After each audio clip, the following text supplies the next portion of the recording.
Batman, welcome to London. I hope the flight from Gotham wasn't too tiresome. MI6 arranged this safe house for privacy, completely secure from surveillance. Would you care for a drink?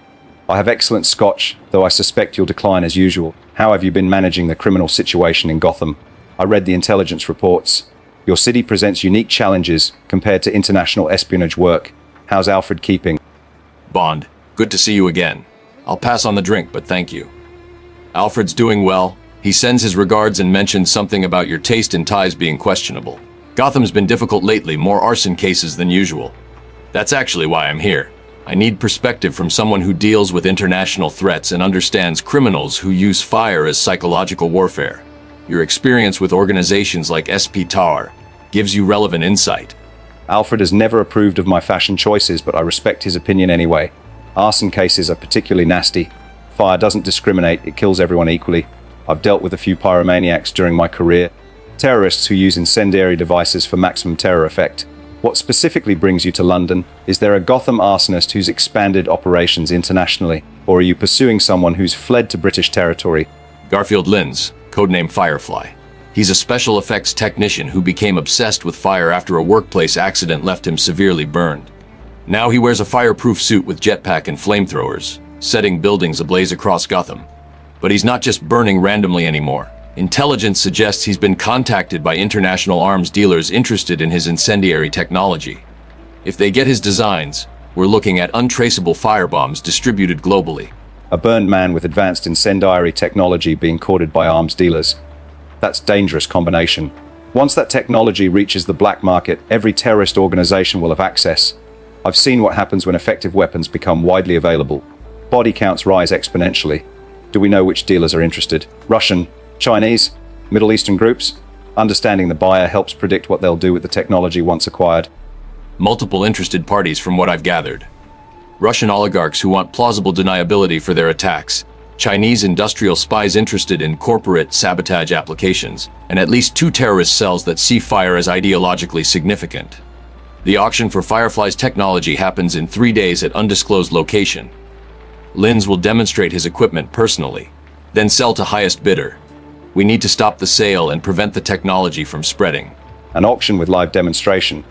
That's bold. Firefly must be confident in his equipment's effectiveness and his own security measures.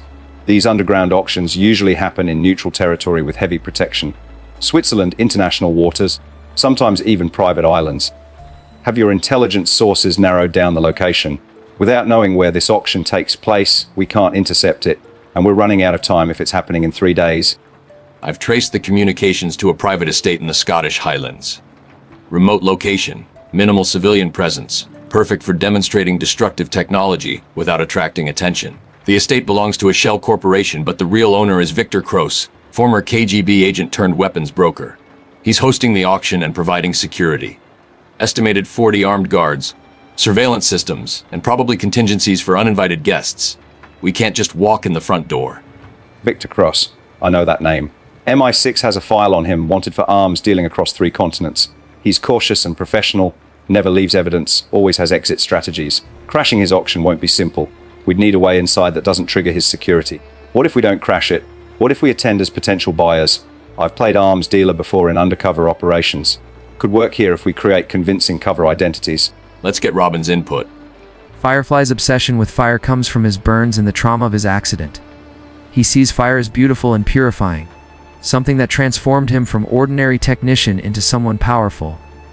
If we can show him that his technology is being used for mass murder rather than artistic destruction, it might conflict with his self-image. Lynns thinks of himself as an artist, not a mass murderer. The auction buyers don't care about artistry, they just want efficient killing tools. That dissonance could be exploited. Robin makes an interesting psychological point. Firefly sees himself as an artist creating beautiful destruction. Arms dealers see him as a vendor of murder equipment. That gap between self-perception and reality is exploitable. If we attend the auction and publicly question the artistic merit of mass civilian casualties, frame the sale as prostituting his art for profit, it might trigger emotional response.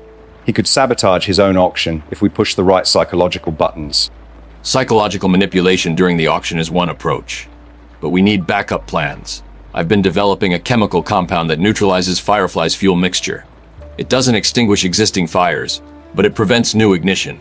If we can deploy it in the demonstration area before Firefly performs, his equipment fails publicly.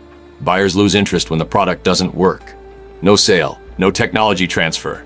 Lynns is humiliated, but the immediate threat is contained. Chemical compound to sabotage the demonstration. That's practical but requires accessing the demonstration area beforehand. Cross will have the location locked down tight before the auction. We'd need someone inside the estate before security protocols activate. What if I arrive early as a buyer's advanced security consultant? Common practice for high-value auctions. I inspect the premises for safety, deploy your chemical compound during inspection. Firefly's demonstration fails, auction collapses. Master Bruce, Agent Bond, I must express concern about this operation.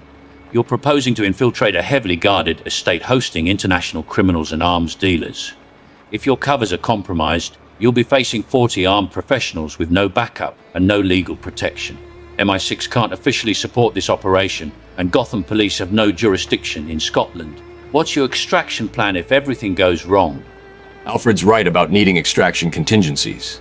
I've arranged for a stealth aircraft on standby 10 miles from the estate. If we're compromised, we activate emergency beacons, and the aircraft extracts us within 8 minutes. Additionally, I've contacted local Scottish authorities anonymously about suspicious activity at Cross's estate. If shooting starts, police response will be quick. We're not going in completely unsupported. Bond MI6 won't officially back this, but can you arrange unofficial assets nearby? I can have a Royal Navy helicopter in the area on training exercises. Officially, they're running night navigation drills. Unofficially, there are backup extraction if your stealth aircraft can't reach us.